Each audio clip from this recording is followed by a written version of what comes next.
Oh, Hello. Hello. Dickie.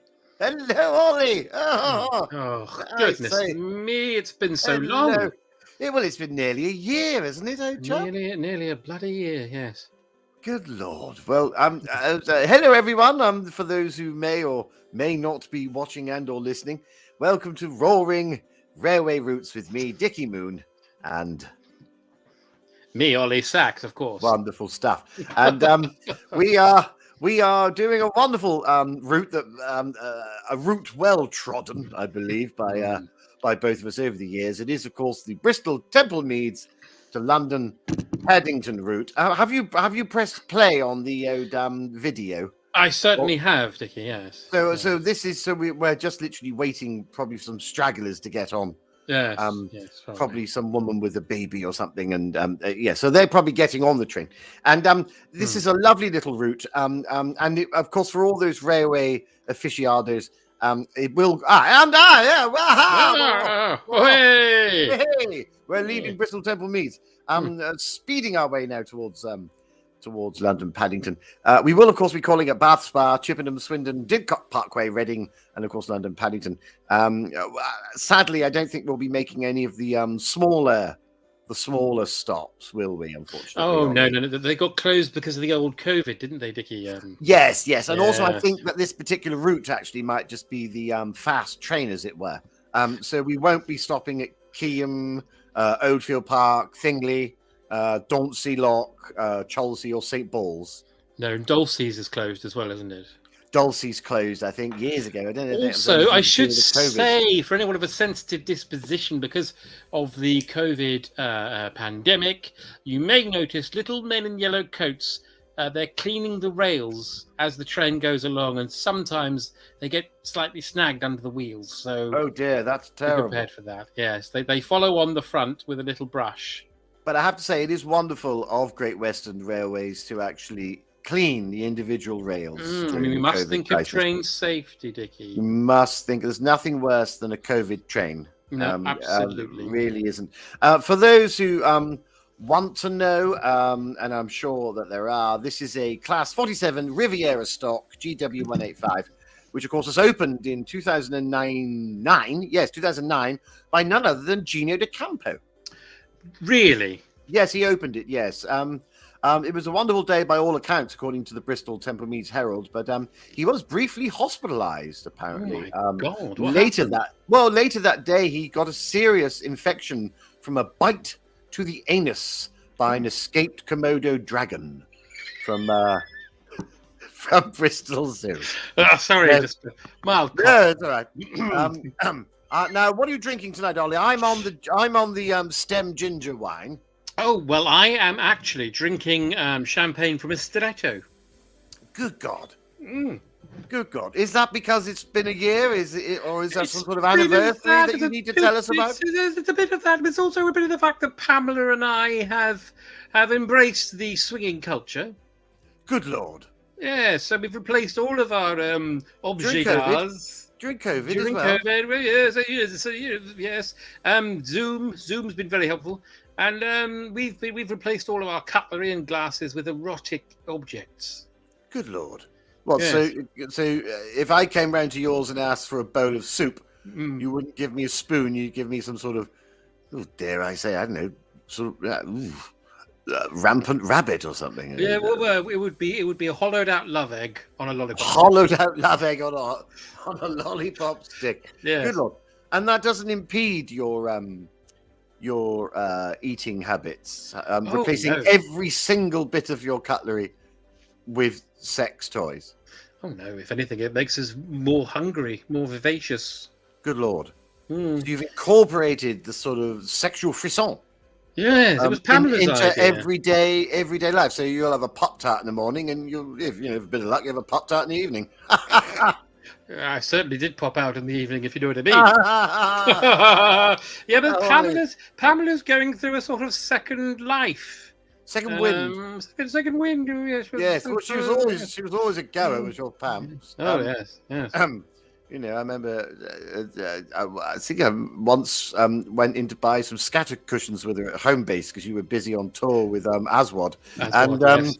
she was rubbing herself rigid against against one of the bamboo wicker, outdoor furniture. Yes, which is now in our conservatory. Yes. Oh, it is it? Really? It's all rubbed down to the nub, I'd imagine, by now. Yes. It's about 3 inches high. There you go. Good Lord. Well, so we're on our way now from Bristol Temple Meads to Paddington. And dare we fill each other in on what's been going on for the last year, Ollie? Well, a year now. I would love dearly, dear Dickie, to hear what you've been doing because I haven't heard from you at all. Well, no, internet is very sketchy where I am in the bottom of the garden in the I'm still there since we last spoke. As you know, I live on a major floodplain. And then of course COVID happened, so I had to naturally retreat into my oubliette, as it were. And then we got flooded again, and then things got compounded a little by the fact that since we've last spoken, I've actually had COVID 43 times. 43 times. 43 times, yes. I think there's more time when I've not had the Rona than when I have had the Rona. I mean, what rotten luck, Dickie. Rotten luck, Ollie. Yes, so I've been in constant isolation, and then with the flooding, I haven't been able to. I've not left the shed at the bottom of the garden now for coming up for a year.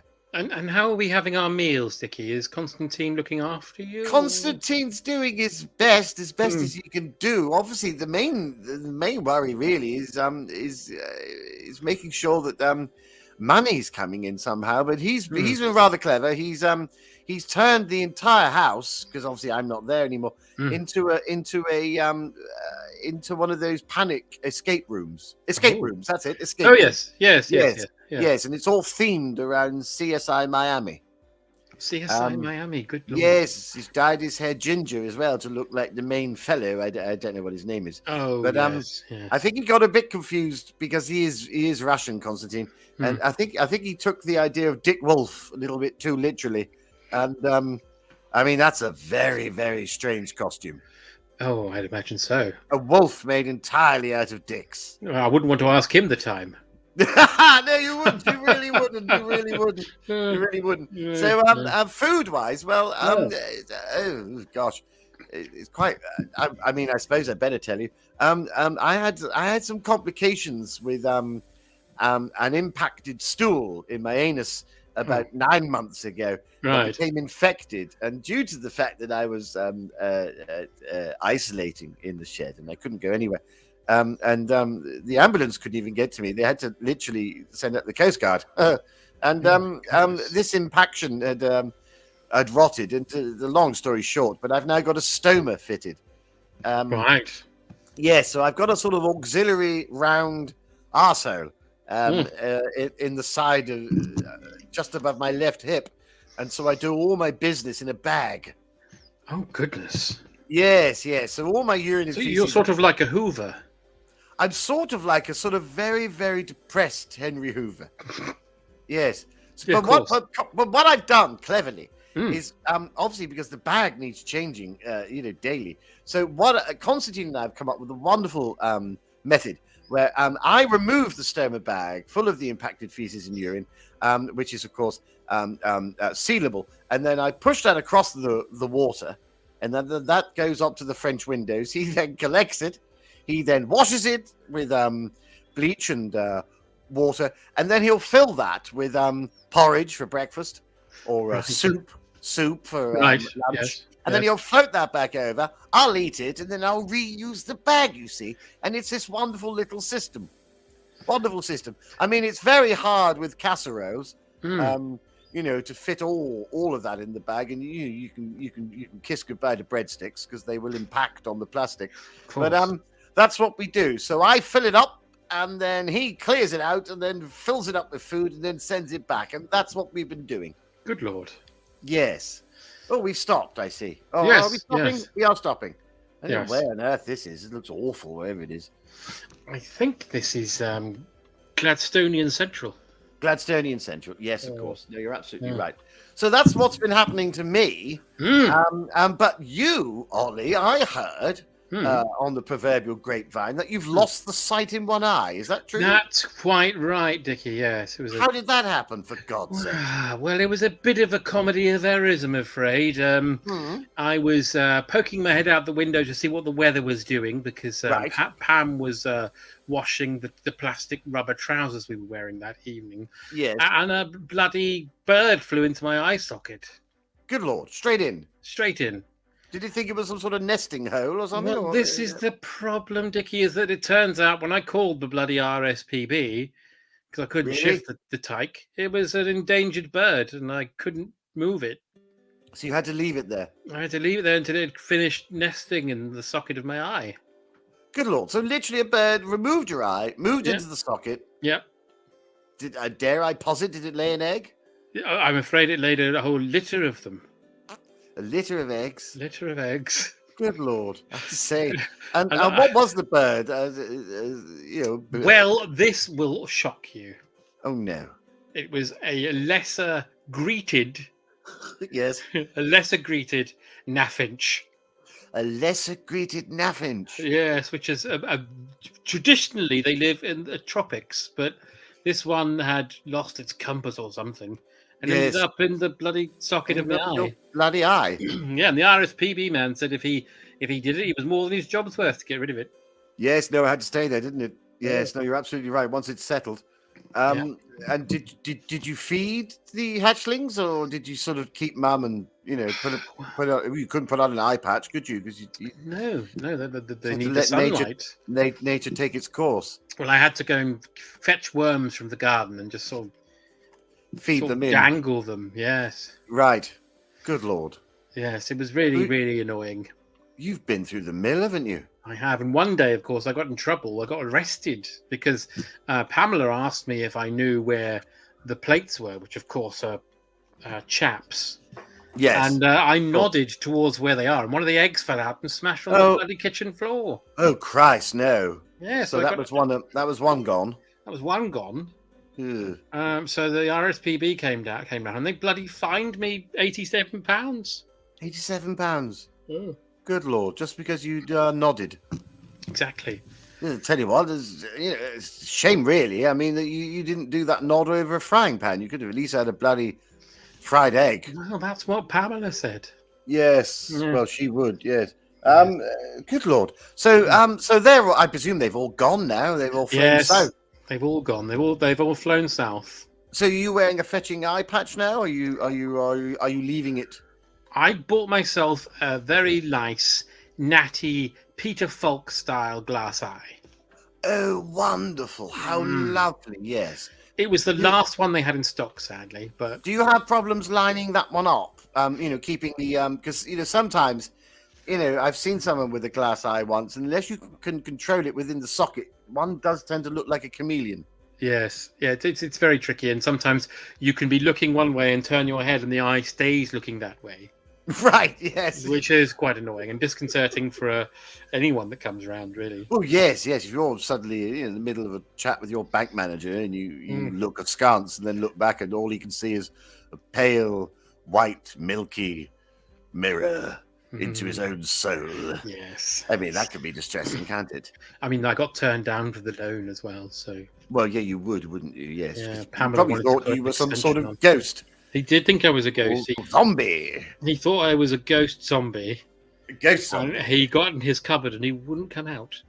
No. Good Lord. I say. So, we've all been through the bloody mill, really, haven't we? Ollie? Yes. Oh, absolutely. Been through the bloody mill, haven't we? Did you lose anybody close? Well, yes, as well, you and I know we lost a dear friend to the show. Of course, yes. A fellow railway enthusiast, the wonderful and incomparable Philip Bitch. Philip was a wonderful man. Philip Bitch was an absolute diamond in the rough. He really was. Wasn't he, Ollie? My first memory of Philip Bitch was when he came to my aid at the Bishop Staunton Folk Festival, where he judiciously rubbed linseed oil on the turning pegs of my hurdy-gurdy. And I'll always be grateful for that. He was famous for that. He was famous for that. He, for those who don't know, Philip Bitch was the only man who knew his way around a hurdy-gurdy. I mean, he did have a sideline. He had a sort of pop-up suet stall, but that never really took off. It never took off. The hurdy-gurdy business saw him through, and he was a dear friend. Dear friend. I mean, I always remember the first time. You and Philip go way back. Way back. I met him in 1973. It was when I was managing a small band called Yes. Yes. Called Yes. Yes. Not the band Yes that everybody else knows. This was another band called Yes with two S's. Oh, as in yes. Yes. I see. But Philip came. We did an all-star celebrity five-a-side football tournament for the blind. Oh, wonderful. And Philip came along, and not many people knew this. Philip used to play a trick on people because he had a prosthetic leg. Yes, he did. So when he said, "I'll kick off," of course, his leg flew off. Yes, and hit a blind boy in the face. Yes, no, I know. Well, he's the only man I know that during a football tournament got a red card, and so he just threw his leg off and continued playing. That's right. He said, "You've sent a bit of me off." Yeah, you sent a bit of me off. Yeah, I'm going to carry on. And that was wonderful of him, wasn't it? That's his sort of humour. Oh, he was such a funny man. He was. Now, I'm trying to think of some other. Another memory. I mean, I remember a long weekend. Well, actually, I mean, this very much involves you. That myself and yourself and Philip Bitch spent. Do you remember in 87? I think it was 88. Where we went to Corbada, just outside of Seville in Spain. Yes. Because we'd found out that Europe's only, and I mean, this baffles me why it's the only, but Europe's only sherry and dune buggy museum was open. Yes. Combining, pretty much a lot of our pursuits at the time. At the time, yeah. And we had a wonderful long weekend there, driving on the dune buggies and sampling some absolutely wonderful sherries. Wonderful. And do you remember Philip had drunk a little too much of a rather expensive 1948 Padro Solero Spinola, and in a fit of pique, he hopped on his dune buggy, completely naked, without the leg, Yes. And off he went. Yes, he said, "Hold this," and gave me his leg. Hold this, yes. He went roaring off into the countryside. And we found out about 4 hours later that he'd actually, because he was absolutely hammered, that he'd crashed into a Byzantine mosaic of our Angel of the Cross shaving the alpacas. And I actually think he got about 200 hours of community service there delivering tapas to blind nuns. But he was heavily punished, but I think it was worth it. Oh, it was wonderful, wasn't it? Yes. He drove us all the way, didn't he? He drove us all the way in that little Citroen Civic he had. He did. It was a long journey. It was his pride and joy, that car. He absolutely adored it, didn't he? Yes. How did he? No. How did he lose the leg? I can't quite recall. He told us a different story every time. He told me. Oh, yes. He told me he lost it in the war. Right. But he told Philip. No, he's Philip. Oh, sorry. I beg your pardon. Sorry. You mean other Philip? The other Philip, yeah. Oh, Philip Dog. Philip Dog. He told Philip Dog that he lost it hand gliding. Really? I see. See, he told me something completely. What did he tell you? This is Philip Bitch all over, isn't it? A different story to a different person in confidence, and it was. Who knows how it really happened? He told me that he farted so strongly that it just flew off. Did he really? Yes. Good Lord. Now I went, oh, complete bloody nonsense, Philip. No one can do that. And he went, he said, well, okay, here's a sample. And I must admit, he did let something off. We were going over the Hammersmith Bridge, and literally, I mean, good Lord, it was powerful. And he said, and he went, he winked at me and went, "That was 30%," and I went, "Well, no, bloody hell, maybe it was true." So did he lose it hang gliding? Did he fart his leg off, or was it simply cancer? We don't know. We don't know. We don't know. Though he did die of cancer, so. He did. Well, yes, he died. Yes. He did die of cancer, unfortunately. Yes. Oh, look! Good Lord, we're talking about Philip. We're going through a tunnel towards a bright light. Of course, the last thing Philip saw. Last things Philip saw, of course. Yes. Good Lord. Apart from there that we are. gun. We're passing through. Yes. Well, yes, he did die. We must stress that Philip went off to Switzerland to Dignitas to end it all because he did have stage 4 cancer, and unfortunately he couldn't afford the full package, so he basically paid someone to shoot him in the hotel. Yes, he also had stage 4 cancer fright. He would pay Dignitas to have a man jump out of his closet and try and scare him all the time. Yes, well, he thought that was going to cure him. He did. He was very esoteric. You don't go to Dignitas for a cure. You don't know. It's very much the last recourse, isn't it? Mm. And towards the end of his life, of course, most people who didn't know Philip Bitch would certainly remember him if they ever met him because of his rather unique tattoo. Yes. Now, there's not many people who can pull this off, but he had a face tattoo. For those who don't know, but Philip Bitch was an absolute lunatic when it came to the A-Team. Oh, it was crazy. his favorite show, wasn't it? Favorite show. Mm. And he had a tattoo on his face of all 4 members of the A-Team. That's right. Now, this is incredible because they divide. If you picture a face in front of you, ladies and gentlemen, like a clock, if you're going clockwise, 1 to 3 was actually Hannibal, and then 3 to 6 was Face, and then 6 to 9 was Howling Mad Murdoch, and then 9 to 12 was B.A. Baracus, so That's delicately shaded in. So he had each quarter of his face represented a member of the A-Team. I have to say, it was absolutely frightening. It was terrifying, but also it just showed the passion of the man. It did. It absolutely did. And of course, he had another tattoo saying, "I love it when a plan comes together," which is on his thigh, I think. That's right. He adored the A-Team, didn't he? Oh, Ollie? He did. Absolutely. We'd never come out when the A-Team was on. Never. No, Never. We'd say, we're going this evening. We'd book a table at the top restaurant near where we lived. Yes. And he'd say, "I'm sorry, I'm not coming out. The A-Team's on."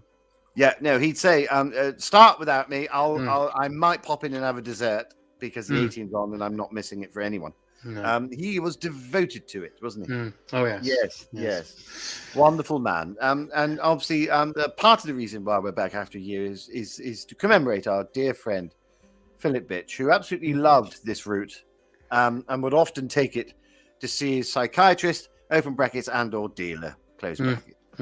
So he loved this route, didn't he? And he had a mistress at every station.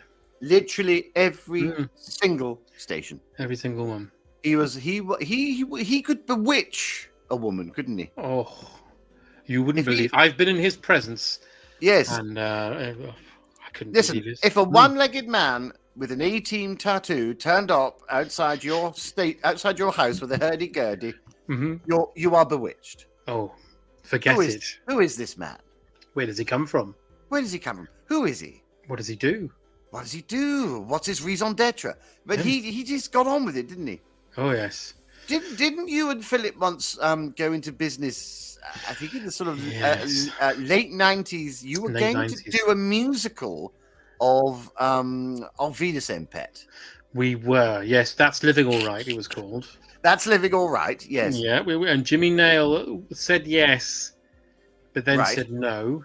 And he did say yes. In his defense, he did say yes to something completely different that I'd asked him. Right. So when I asked him about the musical, he said no. Right, I see. So you're saying yes to something out of context. Something else. Yeah, I said, "Hello, Jimmy.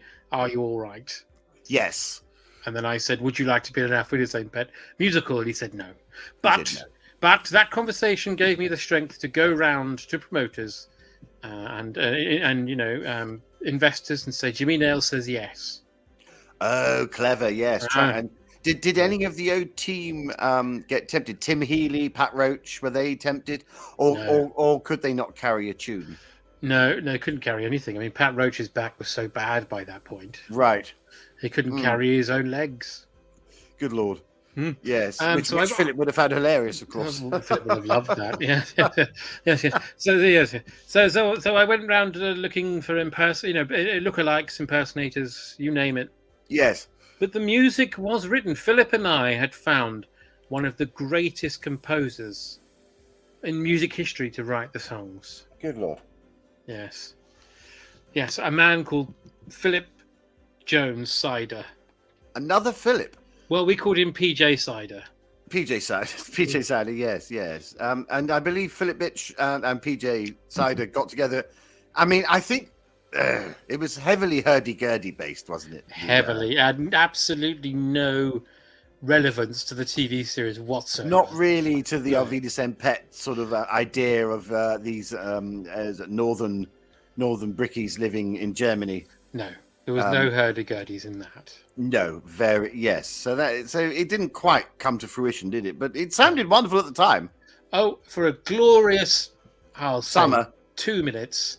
Yes, it was wonderful. It was wonderful, wasn't it? Because at one point, I believe that you got Jamiroquai involved. They did, yes. Well, they were in the studio next door. They told us to shut up. Right. Yes. That was it.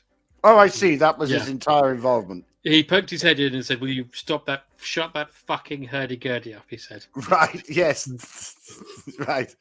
And so, that was his involvement done. That was it. But I said, "Is it bothering you?" He said, "Yes." So, of course, the next day I was on the phone to investors saying, "Jamiroquai says yes."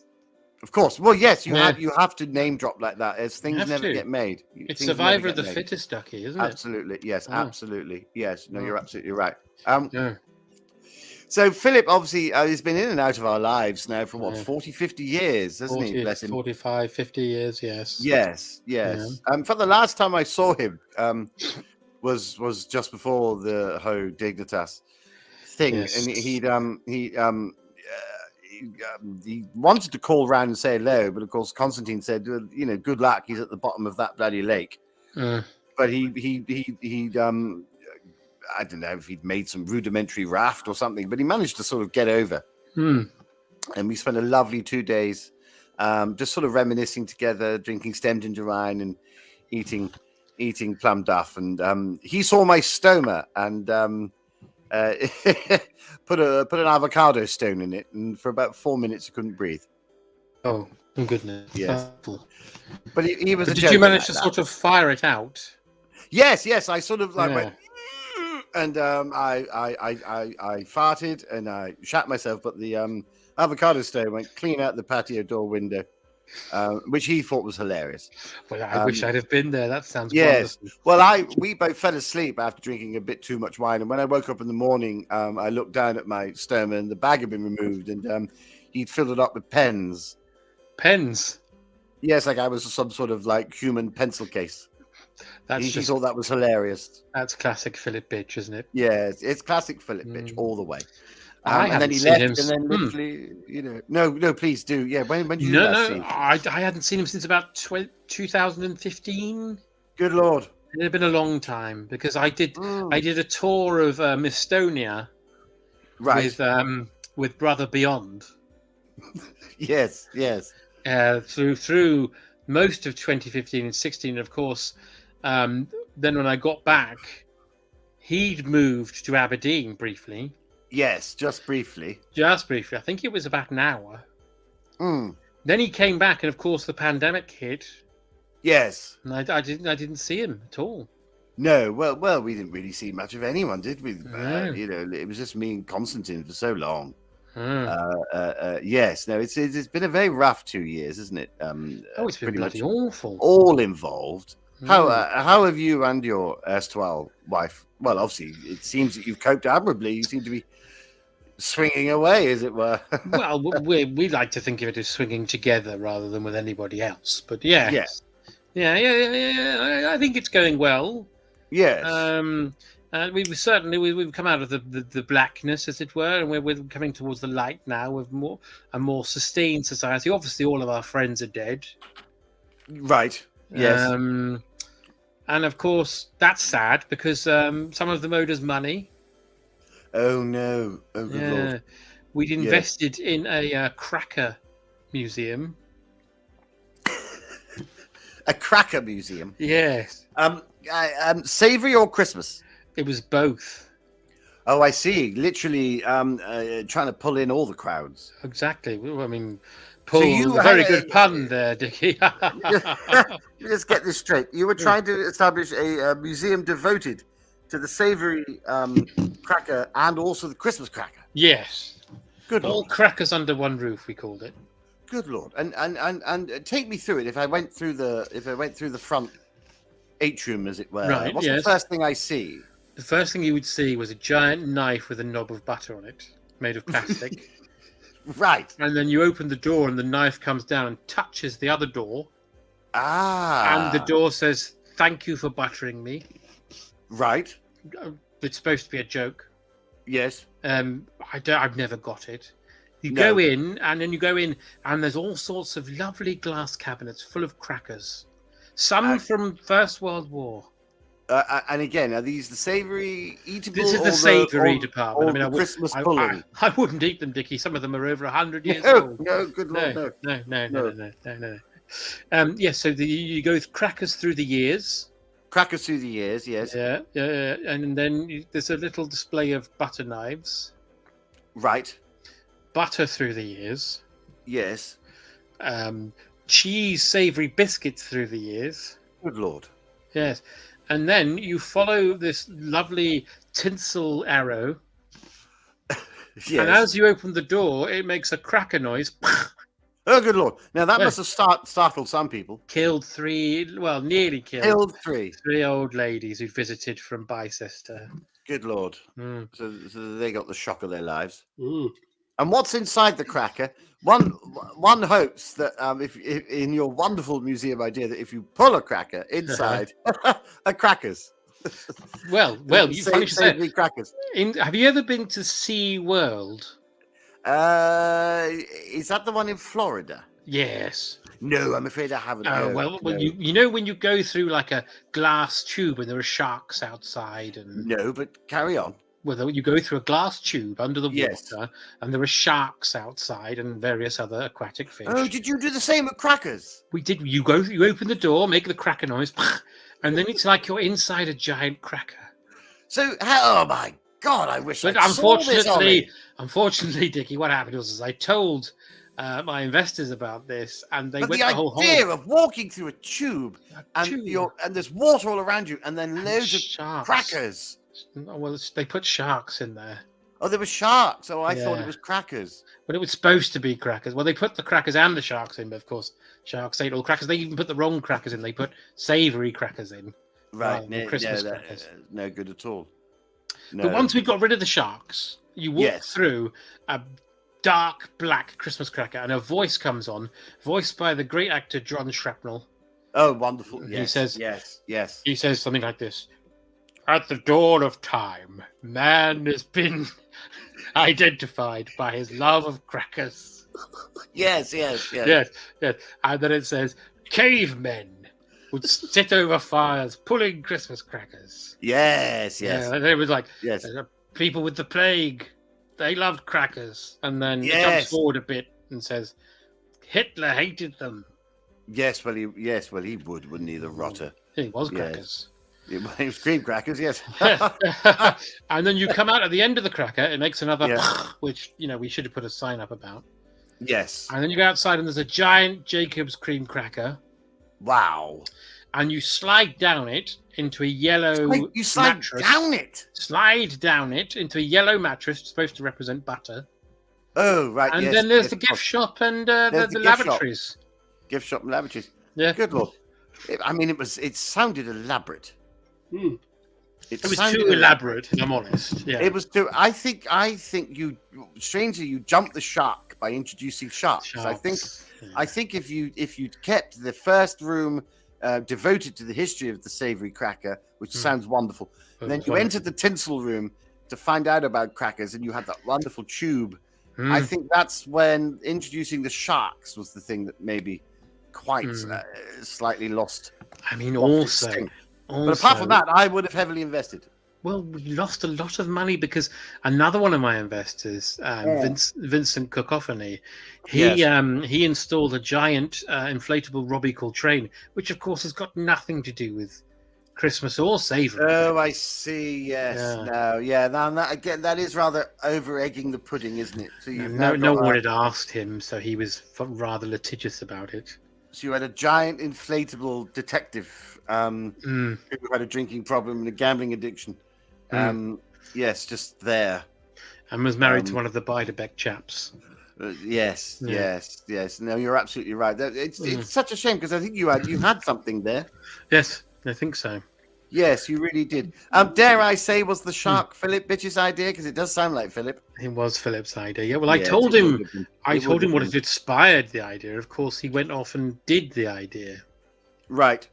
Yeah. Problem is, if you stick a hammerhead shark in a tank full of crackers, they rely on their peripheral vision, and if you've got two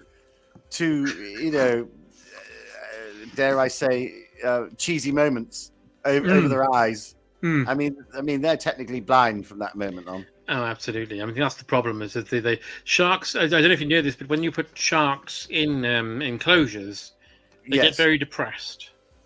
They do, and I don't think the introduction of crackers is going to improve anything. And also, they get very depressed, and our hammerhead hung himself in the water. In the water, yes. In the water.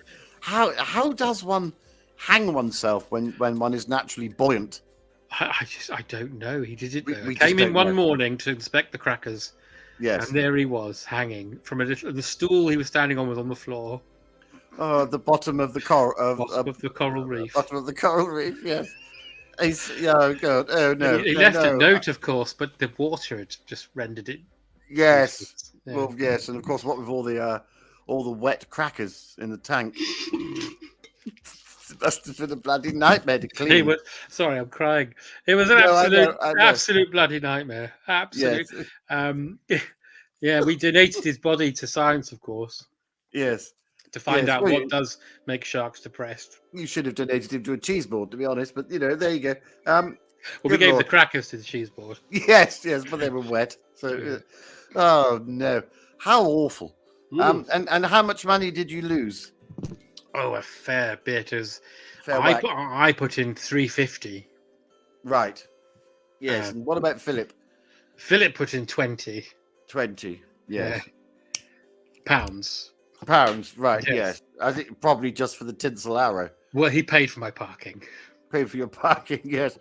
And because I did notice the last time we zoomed, there was a lot of objets d'art around you that were heavily cracker and cracker based, and I presume that's the remnants of the gift shop that you couldn't shift. That's it. Yeah, I had to take it all on board back at home. Yes, and yes, unfortunately, most of it perished. So. Yes, because I noticed you had a sign on the table saying you don't have to be crackers to work here, but it helps. Which That's is right. Funny. Yes. But then next to it, you don't need to be a shark to work here, but it helps. And I just thought, that doesn't make any sense. Then again, that was Philip Bitch's got lots of those printed. Bitches. Yes. Yeah. He knew a man who did bumper stickers. I see. Now, I believe that this museum was opened by Terry Nutkins. Is that right? Terry Nutkins, the day before he died. Good Lord. Terry opened the museum, yes. Oh, dear Terry. He got a little otter to bite the ribbon. Oh, that's wonderful, because normally they were biting his fingers, weren't they? So they were, yeah. Yes. So the little otter nibbled the ribbon, and you now declared the Cracker Museum open. The Cracker Museum open. Oh, yes. I wish I could have been there, Ollie. I wish you could have been there. I don't know what you were doing. I think maybe you were in Spain. I think I might have been in Spain. I think I was doing another review for which magazine online about tapas. I was reviewing tapas for them. This was a sort of an insane idea that NASA, who were wanting to make money at the time, to send people off to God knows bloody where, you know what they're crazy those people at NASA. They'd invented a space food version of dehydrated tapas. So what you would do is you'd get 4 or 5 foil packs. One of them was Patata Bravas. One of them was Padron Pimentos. The other was Gambos. And then you poured this powder into a cup, and then you poured water, and it sort of rehydrated into a sort of acceptable Spanish tapas meal. It was, of course, absolute nonsense. But for color and flavor, which magazine asked me to go over and try them out for the magazine just outside Barcelona. It was awful. I was doing it in the middle of a sort of very arid landscape, and I had no water, so I ended up having to spit on them. And there's nothing worse than rehydrated, patatas bravas with your own gob. Absolutely not. Why didn't they send you? Why didn't they send you to space there, Dickie? They're NASA. They can do that sort of thing. I think I said space, and maybe there was a problem on the line, and they heard Spain. It could have been something as simple as that, Ollie. You know. No, but to be honest, I don't think I would have coped going up in just bloody space to eat rehydrated tapas. I tell you what, the last time I went to Spain. Oh, you've been to Spain? No, Spain. I've done it now. The last time I went to Spain, it was a miserable experience. Oh no! Well, do tell. It was Leslie Crowther's 62nd birthday. Oh, the wonderful Crowther. Sorry, 52nd birthday. Sorry. 52nd birthday. 52nd birthday. Yeah. He took us all to Spain. There was me. You lucky fellow. Yeah, there was me. Yes. Brother Beyond. Brother Beyond. Pat Sharp. The lovely Patty S. And Ronnie Corbett. The lovely Ronnie C. And Leslie Crowther had just discovered Star Wars. Right, good Lord. So we're going right back now, aren't we? 79. Right. Yes. I think it was in the 80s. I think he just discovered it. Right. Wonderful. And he took us to a sandy bit of Spain, sort of Almeria area. Right. And he told us all, we got up for breakfast, and he was drinking heavily in those days, I'm afraid. Oh. And he told us all that he was Luke Skywalker. Right. And he popped poor Ronnie in a backpack. Oh, no. And some sort of rudimentary Yoda? Yes. Good Lord. He dipped him in olive oil. He was leaping around. With Ronnie jangling away in his backpack. Oh, good Lord. And he was shouting about how he was ready to face his father. Good God, he really took it literally, didn't he? Poor Ronnie. He had absolutely no say in what was happening. No. He was terrified. He was sick 3 or 4 times. Well, he would have been. Yes, and did Patty S intervene, or? No. Pat was slapping his thigh and laughing. I see. He probably said, "This is not the hijinks you're looking for." Yes. Good Lord. Oh, poor Ronnie. He was afterwards. He said to me, Ollie, it was like being in a tumble dryer of terror. Yes, I can imagine. I can imagine. What was it with Crowther that as soon as he saw a film, he became literally obsessed, didn't he? Obsessed. I used to invite people around for film evenings. He used to play a little he had a little cine film.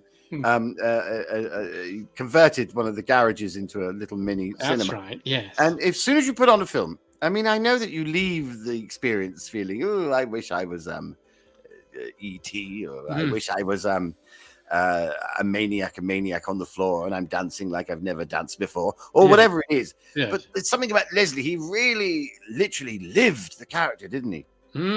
He did. Yes. He got very obsessed. I mean, do you remember when he watched Deep Throat? I mean, that was a very uncomfortable taxi journey I spent with him. He kept saying, I can only orgasm if you put it in my throat. Yes. And I was taxi driver. Yes. And I was like, call Frankie Howard if you want to get up to this sort of nonsense. Crowther, drop me off, sir. Because I'm not interested. I'm not interested, I'm afraid. Yes. Do you remember when he saw the Three Colors trilogy towards the end of his life? Yes. 3 colors white, 3 colors blue, 3 colors red, and he just wore primary colors. But he still put Ronnie in his backpack. He still put Ronnie in the backpack, yes. So when he did 3 colors white, he already had Ronnie painted up for 3 colors blue. I was going to say, by the end of it, poor Ronnie was 3 colors green. Yes, the 3 colors sheets of the wind, quite frankly. 3 colors black and blue, to be honest. Yes, but I remember that. I remember seeing Crowley after watching 3 colors blue.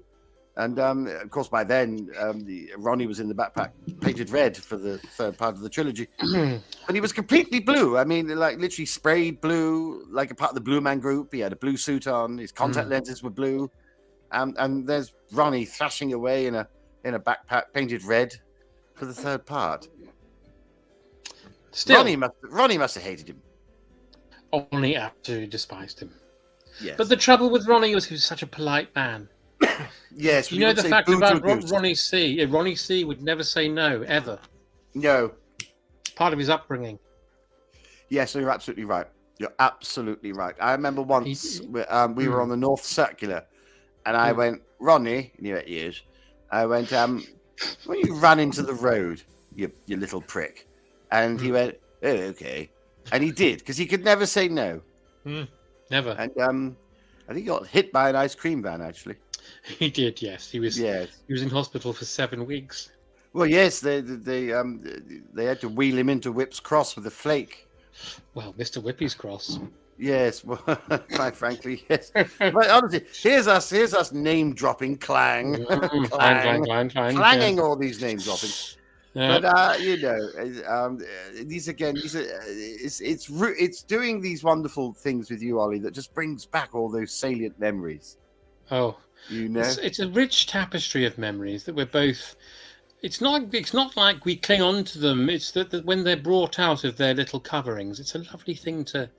It really is. It really very much is. Yes. No, you're absolutely right. So we're about 3/4 of our way now through our route from Bristol Temple Meads to London Paddington. There's not. I'm trying to sort of look here to see if there's any sort of points of interest that we could maybe talk about. But we're going through a sort of rather turgid area. It's probably Swindon. That's a godforsaken place, isn't it, Swindon? Oh yes. Yes. Although it was the home of the Swindon Panther murderer. Right. Yes. Now I'd read it. God, that's going a while back. Isn't it? That's like 50 years ago. Yes. So is it? Refresh my memory. Is this a man who dressed as a panther and murdered, or was it a man who murdered panthers? He murdered panthers. Yes. He murdered panthers. Yeah. So I kind of think there probably weren't that many panthers in the Swindon area. Zoo. Swindon Zoo had 3 of them. He murdered all of them. Right. They brought in 3 more to replace them. Yes. And he murdered them ones as well. He murdered them as well. So 6. That's 6. 6. So then they brought in 4 to make up for the 6 they'd lost. So let's just get this chronologically right. So first of all, he murdered the 3. That was Mary, Mango, and Midge. Mary, Mango, Midge. Then he murdered another 3. Mickey, Bick, and Teach. Mickey, Bick, and Teach. And then he did 4. 4. Yeah. He John, Paul, Ringo, and George. Yes. And he murdered those as well. And he used to slit their throats. Was that his moniker? No. Monica was his wife. She used to wait in the car. Oh, I see. So, I mean, you've that's a really good joke. You've got to be a man of impeccable strength and dexterity to take on a panther. Hold down a live panther. And to slit its throat. Slit its throat. The strength of a panther was like the strength of 3 men. At least. At least. So the panther murderer, I can only assume, had the strength of 4 men, I presume. He had the strength of 4.5 men, they said. 4.5 strong men. Strong men. Strong men. Very strong men. And I'm presuming if you have the strength of 4.5 men, do you also take on other aspects? Do you have the brains of 4.5 men? I don't know how that would work. The brain of 4.5 men. The thighs of 6 navvies. 6 navvies. Yes. The arms of 18 Portuguese fishermen. Right. And the head. Can you have upwards of, I'm trying to work it out, 2, 4, sort of 17, 18 nipples? Yes. A collection of dicks. collection of his pants fit like a glove. Like a sort of squirming mass of tentacles. Yes. So they I- say, because of course the I don't know if we're getting swindling- confused, but memories are like reaching in the dark as a burglar, aren't they? yes, no, you're absolutely Yes, right. yeah. You're absolutely right. Yeah. Oh, hang on. Oh, We're just passing through Lower Cam. oh. But carry on. Yes. Oh. So I don't know. Maybe if you have the strength of 4.5 men, maybe you don't necessarily have the brains of 4.5 men and 18 nipples in the collection of penises. Well, I don't know how it works, but to take a because- panther down, that's no Oh. mean feat. No mean feat. No, and it turned out, of course, it was a bank manager. Oh, he was a bank manager. Yes, the Swindon Panther murder was just a Swindon lonely Panther bank murder was manager. Yeah. Really. Hmm. I mean, I know that we're not really supposed to advertise Hmm. on such media outlets such as this, but was this the bank that likes to say "fuck you, Panthers"? Yes, it was. Yes, Yes, I thought so. yeah. Yes, all right. Gone That's now, fair of enough. course. Merged with Santander. Santa, right? Yes, Yeah, yes, he did it for a Santander, I suppose. that's right. Yeah. Yes. Well, I say, Well, he went to prison in the end, of course, and well, best place for him. oh yes, Certainly, don't send him to a zoo. don't send him to a zoo. No, you're asking for trouble. No, because the next day you won't have a zoo. He won't have a zoo. He'd put it in No, his pocket and he'd run away with it. No, you turn up and go, "I'd like to see the animals, please," and they go, "Well, you're more than welcome to come in, but everything's had its fucking throat slit." Everything, even Everything. even the ants. He literally went into the reptile house. I mean, how you cut the throat of a terrapin is anyone's business. We used to feed the chinchillas locusts, but he individually slit their throats. I mean, that takes a lot of gumption. It does. I mean, to be a committed throat slitter in the animal kingdom. I mean, to kill Kill anything, Ollie. kill To be honest. anything like that. Yeah. I mean, but you've got to. I mean, I suppose his sort of crowning achievement would have been a blue whale. Mm. I Mm. mean, that's a whopping great throat to try and slit, Oh. isn't it? Imagine that. Yes. And I mean, I hope. Where would you hide the body? Well, Would you wouldn't roll be it able up to, in a would you? big rug and dump it on the side of the M25? Yeah. To be honest, what's more suspicious, Ollie? A dead whale washed up on the beach, or a 600-foot roll of carpet on the M25? You know, with baleen hanging out of it, smelling of fish. You know, I don't know. I don't know. Mysteries of our age, I suppose. It's absolutely. Yes, I mean, this is all hypothetical. I don't think he ever course. did murder a blue. I don't think blue he whale. ever did that. I think it was No, just no. panthers in the end. He just hated panthers. hated them. Mm. Hated them. I'd imagine some sort of childhood trauma from the rinky-dink panther. That's right. Yeah. Yeah. He's plain as your nose. He's the one and only truly original panther pink from head to toe. Maybe that was the thing that tipped him He's over a- the edge. He's a gentleman, a scholar, He's a an scholar. acrobat. He's an acrobat. But that's Which- the panther. That's not the That's murderer, not. is it? No. The murder was very much not any of those things. No. Well, he'd be the opposite, wouldn't he? He'd be a bastard. He'd Mm. be a murderer, and he'd be a little shit, wouldn't he? Yes. Yes, that's what he'd be. So where Yeah. are we on the journey now? Well, we've just passed through gas with Hmm. 4 S's, and Yeah. we are now. I think we might be approaching Swindon because I can already see that the sky's got greyer. Well, Dickie, would you mind if I just nip to the toilet car for a No, minute? not at all. And you Not can at fill all. in for me while I go and empty my bag. No, Hang on. you did. Oh, empty the bag indeed. Well, I got caught short and I went in a carrier bag. Oh, I see. It's got a I'll be bag back for in a life. moment. Bag for life that needs washing. You go That's ahead. fine. Well, dear viewers, I do hope you're still with us for this rather belated, dare I say, episode of Roaring Railway Routes with me, Dickie Moon, and my wonderful companion, Ollie Sachs. As I say, it's been almost a year since we've last taken you on a journey. And that, of course, was simply because of Wi-Fi issues in the Jesus Christ, he sounds like he's urinating in the room. But, Hello.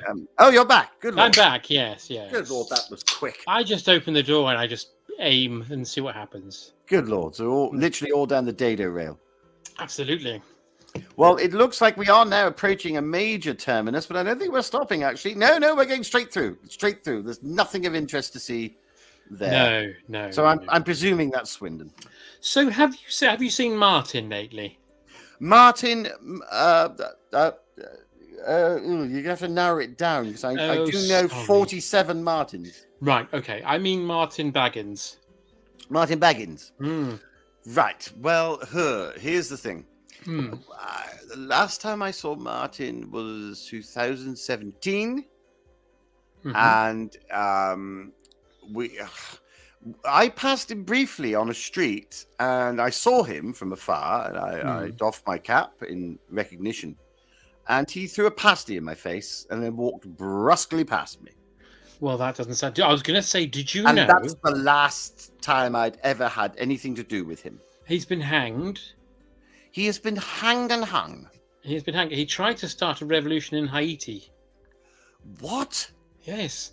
He Martin went to see Baggins? Yes. Well, you're going to have to fill me in here, Ollie. I am literally in the dark. I really he went did not to see know. the president of Haiti. In Haiti, yes. Haiti. Just before COVID happened, really, I suppose. This was just and after. Right. During the first respite from lockdown. Oh, right. I see. There was a window. He had a window. He had a window. Well, what was his beef with Haiti, Ollie, dare I ask? Well, because Martin was an architect. Yes. He went to see him and he said, I would like to build the first gazebo made of ice. Yes. In Haiti. Yes. Now, oh dear. Yes. President was interested because he thought he meant diamonds. Yes. And when he shook his hand, Martin pulled out a pistol and said, I am now the president. So a sort of middle management coup. Yes. And of course... So he took over Haiti? Haiti. He was president for 0.4 of a second. Good Lord. And he was hanged, taken away and hanged. Good God. Yes.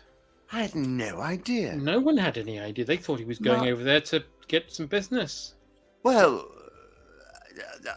the mind boggles. I didn't even think that Martin Baggins had it in him to suddenly he was a very boring man. He was an extremely dull man. Even his shits were grey. Oh. Painfully dull man. The idea of him travelling over... He did everything at Millet's. He bought all his food at Millet's, and they didn't even serve wife food. At Millet's. Met his wife at Millet's. He practically lived in Millet's. Practically lived in there. I mean, I always saw him in a sou'wester and sort of grey slacks. The idea that Martin Baggins suddenly got the idea to pull off a military coup on an architectural trip to Haiti is mind-boggling, Ollie. Doesn't bear thinking about, but there you go. So really doesn't. Martin, boring old Baggins, is now in an unmarked grave in Haiti. Yes, good God. Good God. Makes you think, doesn't it? It really bloody does. It really does, Ollie. I was not expecting to hear that. I must admit. I really must admit. But then, there's so much has been happening over the last 2 years that we just completely painfully unaware of. I think some people have just got a bit dotty. I think they have. Well, I think being trapped in your domicile for 2 years is enough to drive anyone insane. So some people will literally take their life into someone else's hands and do something absolutely ridiculous. I mean, by all means, buy a pair of trainers that are a different color or something, but don't try and start a revolution. Don't try and start a revolution in a small principality island. No, exactly. I don't know. Put marmalade on your hot cross buns. Do start off gentle, but don't go full on revolutionary. No. 4.5 seconds, and that's you hung, and that's you shot, and that's you outside near the wild dogs. But apparently, Genevieve, his wife, yes, and she's laughing all the way to the bank. Apparently, he had quite she would be a large thing. Well, large windfall. Yes. Well, yes. He was insured to the hilt, wasn't he? He was that kind of man. He was a very boring man. So yes, she's probably Very, very well. I'd imagine she might be a bit distraught. I don't really know what her and Martin's relationship Apparently not. Apparently was. she's No, already got a new chap. really, Mm. really. Well, Mm. you know, she's probably sitting on a nest egg of about 4 million now. Yes. Would you remember Keith Dungarees? Yes, Yes. She's shacked up with him now. with Keith. Yes. Good God. Oh. Good God. Really? Yes.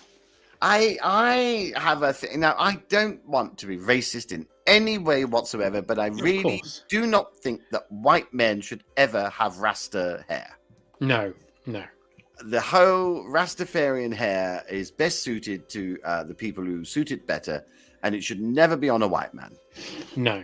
I mean, he had the largest Rasta hair that I'd ever seen. It looked like a rotten waterfall. It did. It looked like a thing that you put the powder in and it explodes. Tampons? No. That's it, yes.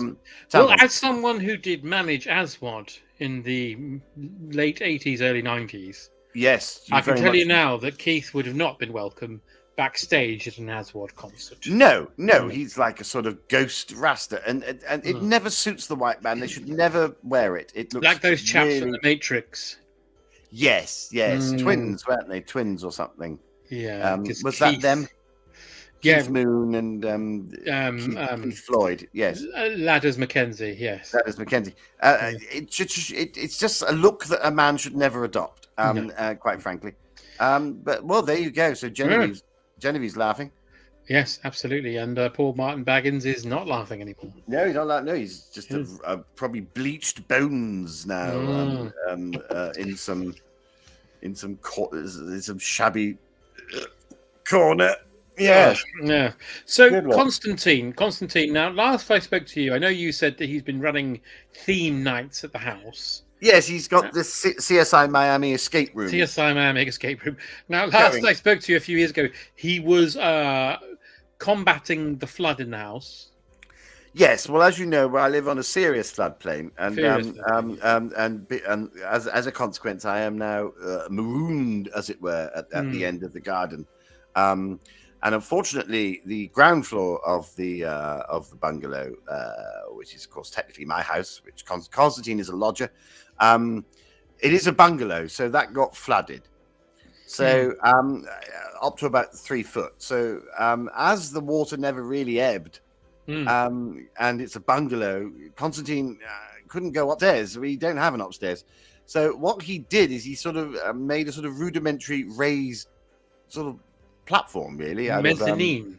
A mezzanine. Yes, that's exactly the word I was struggling for, Ollie. Thank you. He's made a sort of mezzanine out of planks of wood and milk crates. So, which is fine. He's above the water, and the water has subsided, but it's still about a foot.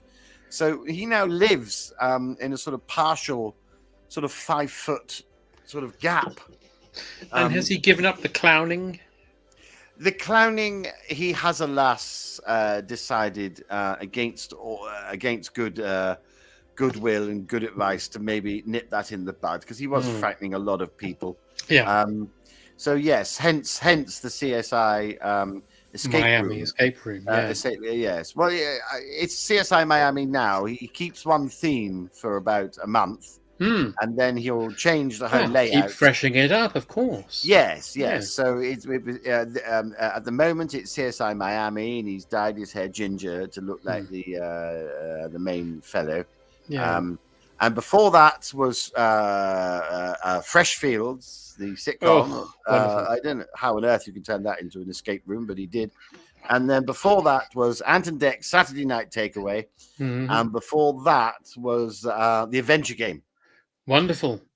Yes. Now, what the little plant? Did you remember the little talking plant, the Adventure Game? Yes. I was his agent for a while. Good Lord! Now I believe that's how he spoke. No, actually, he had a very, very beautiful brogue accent. Right. Like I believe he'd been to Oxford. I see. But he was rejected because of his appearance. What? Because he looked like No, he didn't look like a plant, did he, Ollie? No, that's what he looked like. Yes. But he looked like a bush. He was disabled. Yes. Right. Hmm. Good God. Yeah. That's a very rare condition, isn't it? To look like Very a potted plant. But he'd of course got lots of acting work as an extra in many TV shows. Well, he was in As a 4 seasons. plant. 4 seasons in Tenko as the background. As the background, yeah, he was in Yeah. a few episodes of Peter Davison's Campion Yeah. as a plant in the background. Yes. Mm. I also remember that sometimes if they didn't have any like rhododendrons perfectly grown for the Chelsea Flower Show, they'd ring him up and he'd stand in the corner. Job He'd done. happily do that, public Yeah. appearances, and then people Yeah. would walk past and he'd do that. Yeah, of course. Yes. Yeah. Yes. And people would go, Yeah. "Oh, it's the chap from the adventure game." And he'd say, "Yes, Yes. if you don't His mind." wonderful, his wonderful brogue. Yeah, my name is Alexander. Yes. Yeah. Yes. Dead now, sadly. Dead now. Yes. Unfortunately, he was a bit of an anti-vaxxer.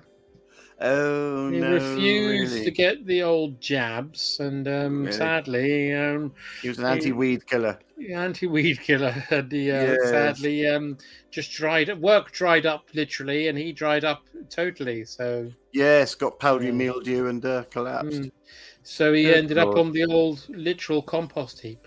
Yes, in the old allotment of whoopsie daisy, as they say. That's right. Yeah. Yes. So be careful what you do out there, because You really do. I used to.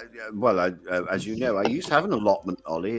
yes. Which of course I haven't even been to it since lockdown began. I had a lovely allotment growing slowberries and bilberries and some wonderful root veg. And Constantine had an idea to grow. I can't quite, I know nothing really about exotic plants, but he wanted to grow something that he called daherb, which I'm presuming was just oregano or something. I'm sure it's some sort of like something you put in your pasta. Yes. Yes, and he started cultivating it, but he needed lamps and he needed ultraviolet light and all sorts. And Muggins here paid for it. He had quite the crop going. I have to say, all indoors. He extended the shed, and wonderful smell, beautiful smell. I must say, very Moorish. And just before the pandemic kicked in, he wasn't there, and I was like thinking maybe I should turn the lights off. It's 3 a.m. and the bloody lights are still on.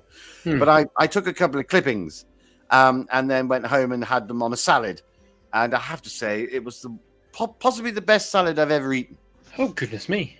Absolutely one. I mean, odd that I woke up on an oil rig 4 days later. Quite remember how on earth I got there. Am I right in thinking that this particular herb was very popular with the police? Just as Peppa Pig. What? Yes. No, Yes. Well, here's the thing. It turns out he was growing the marijuana. Marijuana? Yes. Not Goodness me. marjoram, as I thought. Oh, no. No, the marijuana. No. Yes. Well, you talked about Philip Bitch's sad funeral. Yes, very sad. Which you had to witness over Zoom, didn't you? Yes, I zoomed. Which we're all very cross about, because the Prime Minister, of course, was having a party while Philip Bitch was being laid to rest. So yes. I will never forgive. No, Prime Minister. The Queen had to sit in silence. She did on her own while Prince Philip was laid to rest, and you had to watch over Zoom while Philip Bitch was laid to rest. Yes. Although I've heard it on good authority from the sound guys that during the funeral, Philip's funeral, the Queen wonderfully sat there stoically by herself on that wooden bench. Apparently, she let a little Tommy squeak out.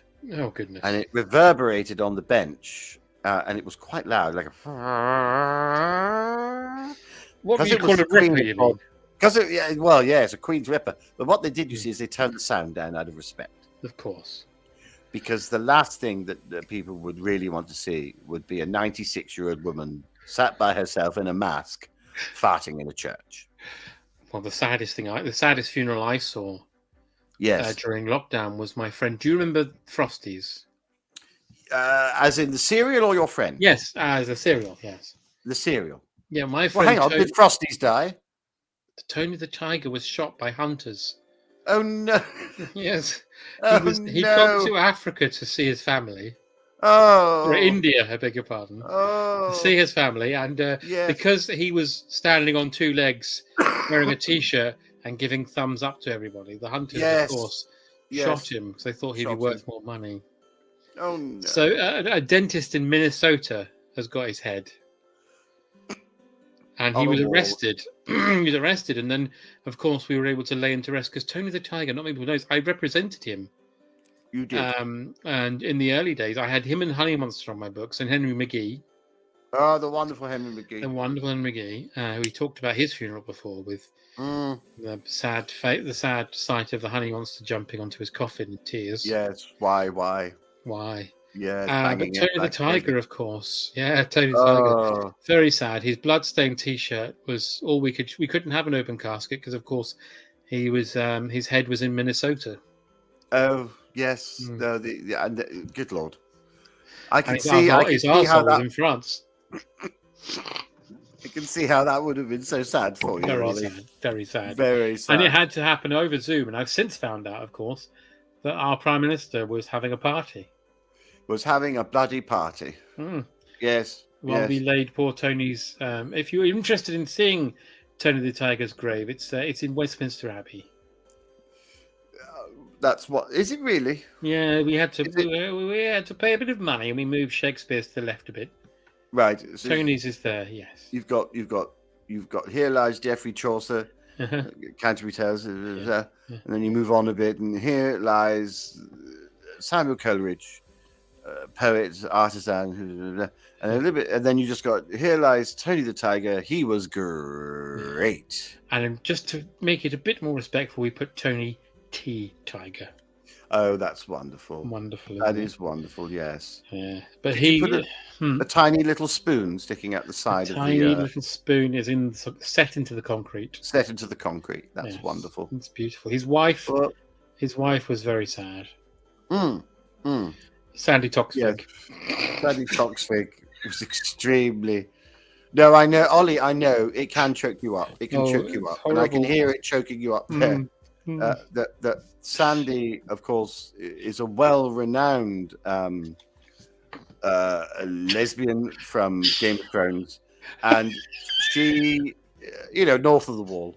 And she lived a loveless marriage with Tony, but it was an arranged marriage. And it worked out well for them.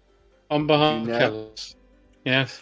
It worked out very well. I know personally that she was absolutely furious with Britney Spears' song "I'm Addicted to You." Don't you know I'm Sandy Toksvig?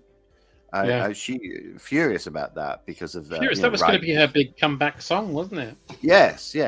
I mean, I personally thought it was a lot of fun. I'm addicted to you. Don't you know I'm Sandy Toksvig? I thought it was wonderful. But her and Tony. No, her and Tony. Well, it was a business partnership. It was a business partnership, wasn't it? 45 years. 45 years. And they both had other partners. That's right. Yeah. She had Mike McShane. And Tony had the Cadbury bunny. The Cadbury's parrot. No, you're right. The Cadbury's bunny. Even though that was a two-dimensional animated bunny. Yeah. That was always somehow. I don't know about you, but I know she was talking about chocolate. But I always got the impression that she was maybe alluding to a cloaca. I think so. Yeah. But Sandy told the story at the funeral, of course, that she begged Tony not to go to India that summer.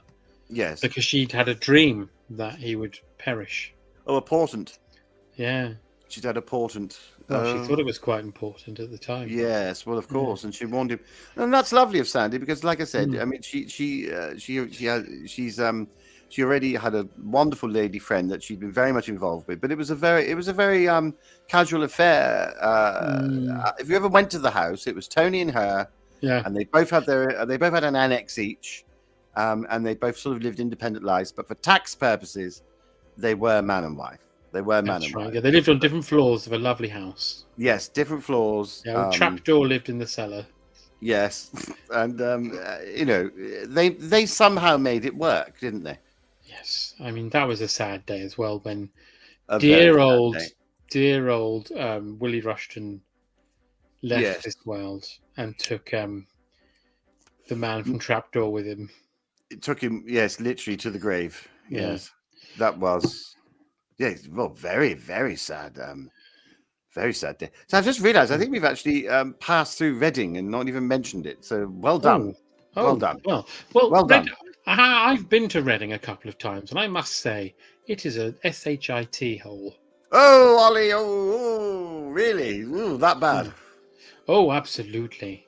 There's nothing. It's all roads. It's all roads. None of them need to roam, as it were. No. Though I did know a good bootmaker in Reading. Right. Well, do tell. He was assassinated. He was good God. Yeah, by Algerians. My word! What for? For making comfortable footwear? We'll never know. They were never captured, but they left their plaintive calling card. Yes. With the flag of Algeria. Flag of Algeria left to a pair of smoking boots. Good God. That's right. Ollie, I have to say, you've been surrounded by mysterious deaths throughout your life, haven't you? Oh, curse! You should, sir, have got a book in you. You really do. Yes, you really do.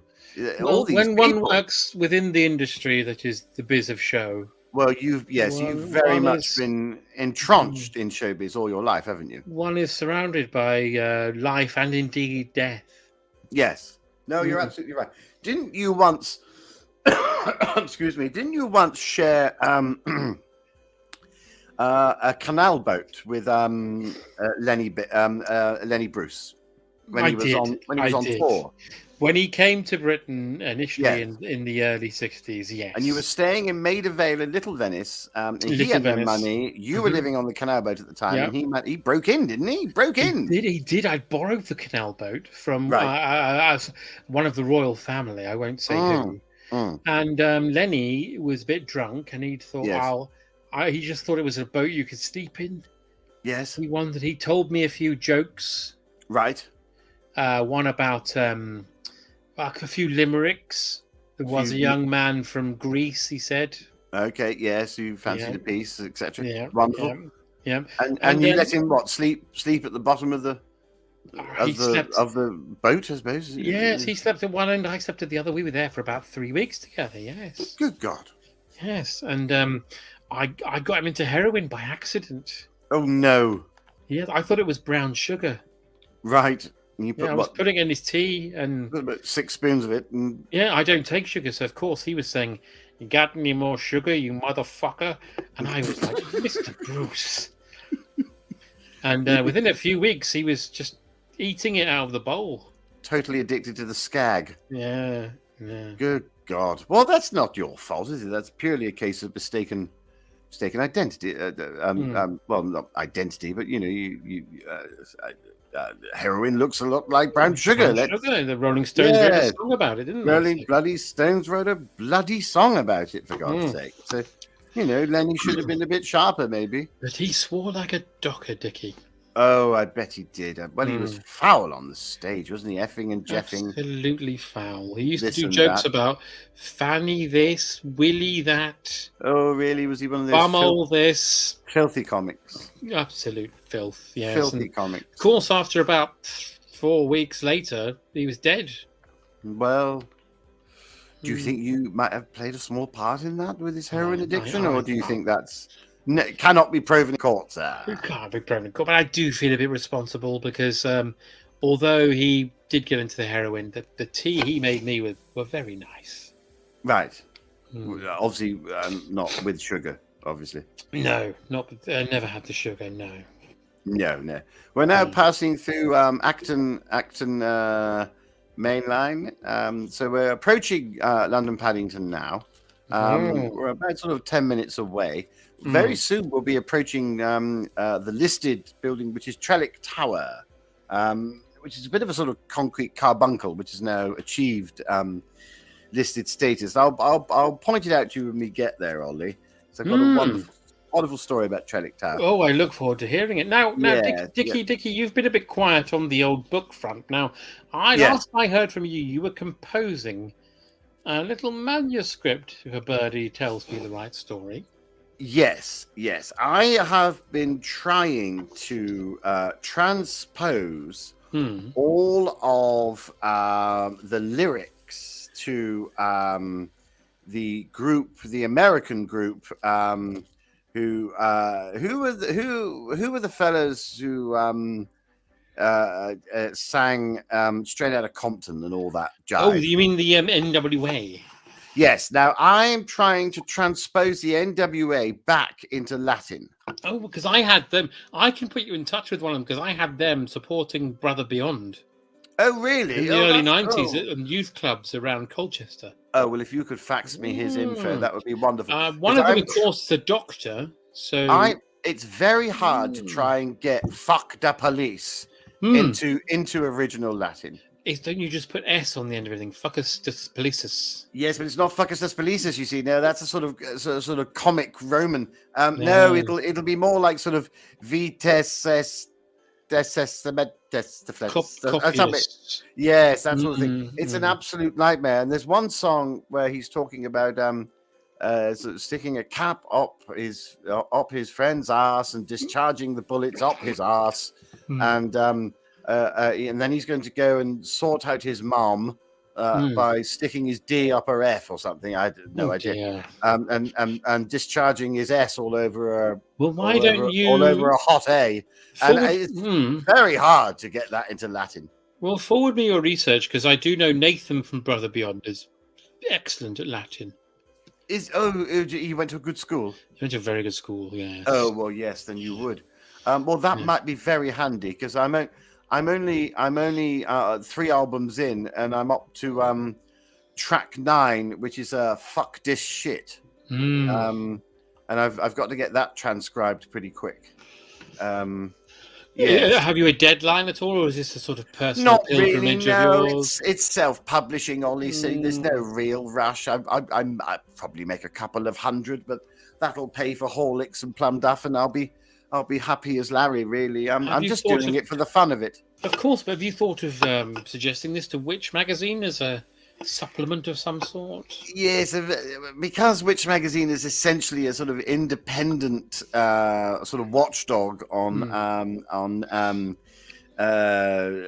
should we say commodities. They don't really go into vanity publishing, which is a real shame because if I could. I've currently been assessing panty liners for them. Yes, which is very good for actually where I am for soaking up all the water from the flooding.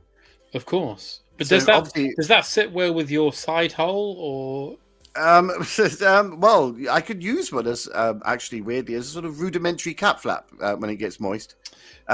Could you, for instance, I'm just asking this out of interest, but could you put a balloon over the hole and then? I could, but if I'm bilious and gaseous, and because wind doesn't pass out of my anus, I could actually blow up a balloon from the side of my body. I mean, if it was helium, I'd be floating on the roof.